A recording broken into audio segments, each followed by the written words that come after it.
Kia ora. We're back looking still at part 6 of our beginning Python mixed programming exercises. Question 3. This one, I think it feels a little bit trickier, although the other one was pretty tricky already. This one is a little bit trickier. This is a famous series, a famous pattern, the Fibonacci series.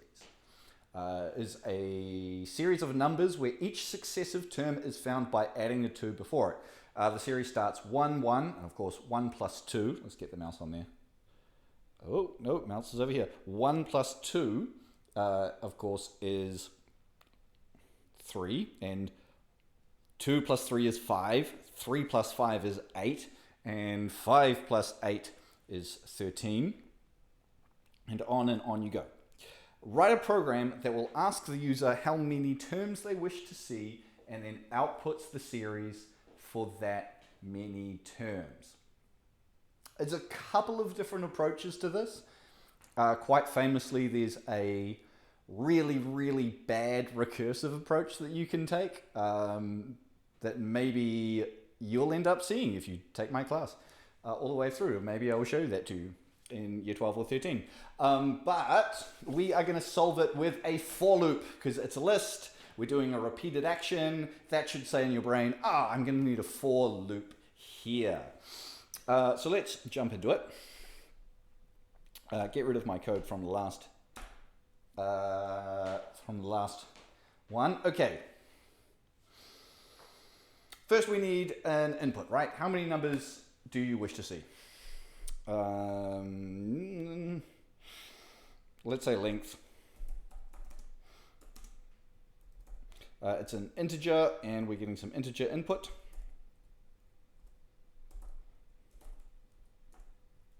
Oh, whoops. How many numbers do you wish to see? And if you aren't used to it by now, we're going to put a dash in at the end of that. That means new line, and it's going to make it tidier. I think we've done that almost every time we've asked for input. Okay, so we're going to say for I in range length. What are we going to do? We're going to start with a number. We need 2 numbers because we need to add 2 numbers together in order to make the third, right? So there's actually going to be 3 numbers going. There's going to be the 2 numbers that we're adding together and then the number that spits out. Okay, we could make this a function. We could abstract this out of this for loop. I don't think we need to. I think we're going to leave it just all in that for loop and it should all just come out in the wash, but let's find out. I'm going to say num1 is equal to 1. Num2 is going to be equal to 2. And then we're going to add them together and we're going to spit out a total. Let's worry about that in a moment. Num2 is not going to be equal to 2. Num2 is also going to be equal to 1. Fibonacci series starts 1, 1, 2, 3, on we go.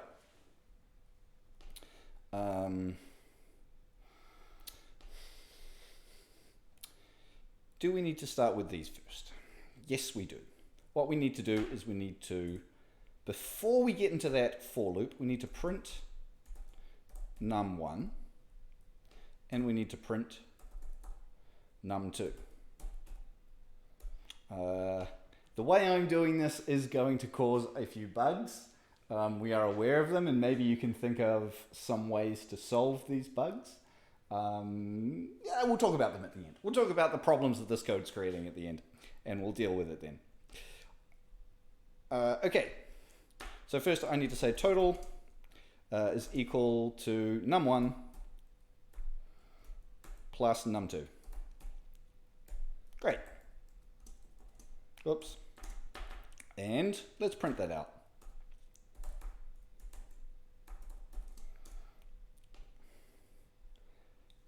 now what we need to do is we need to change what num1 is and what num2 is, so that as we cycle through, where's the pattern? As we cycle through this pattern, this one here is going to start as num1. This one here is going to start as num2. And that is going to give us this third number here. But the next time we go through, what I want is this number as num1, this number as num2, and this number here as the total. Okay, how are we going to do that? Well, num1 is going to become num2, and num2 is going to become the new total. So let's do that.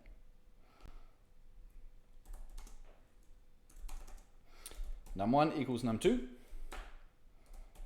Num2 is equal to the total. Great. Is that enough? Oops, I'm in the way of the code. There it is, a little bit above my head, and maybe just a little bit smaller. Is that enough for the Fibonacci numbers? Let's see. How many numbers do you wish to see? I wish to see 4 of them.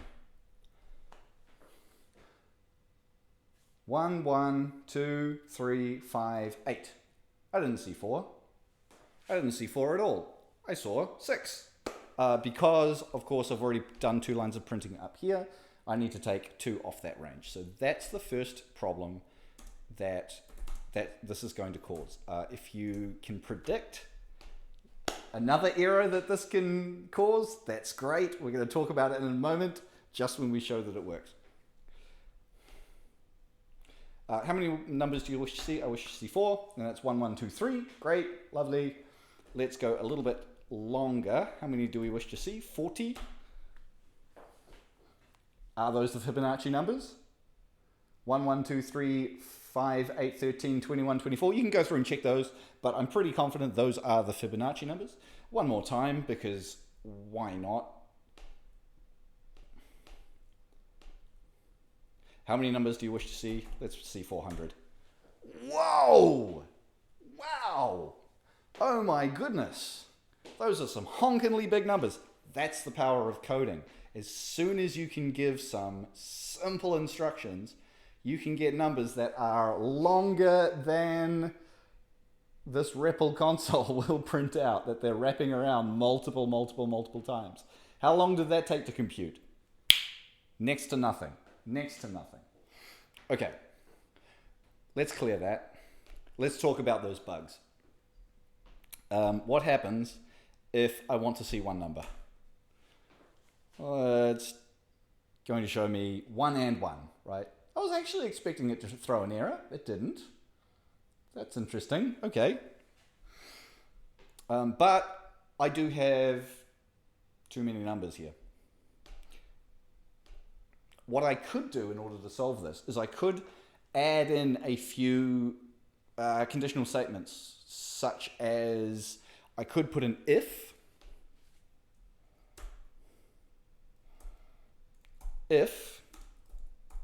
length is greater than 1, or greater than or equal to 1, then do that. If length is greater than or equal to 2, then do that. Because now I can say things like, how many numbers do you wish to see? Well, I wish to see 0 numbers. And I get no numbers back, right? So it's a little bit more abstract. Thinking about these edge cases will take you a long way when you're thinking about programming, thinking about how your algorithms are going to be run, thinking about how users can break your program. It is impossible to make anything foolproof because fools are so ingenious. You'll find that with your programs over and over again. So the more error checking that you do, the better. For now, I think that's fine. I think that's a perfectly adequate Fibonacci generator. Again, like I said, there are other ways you can do this. You will do this other ways if you take my class, including recursively. That way is not as good. It's not as good, but it does add to a little bit of hilarity, which we like. Okay. that's it. I'll see you on the next one. We're up to part 7. E no hora.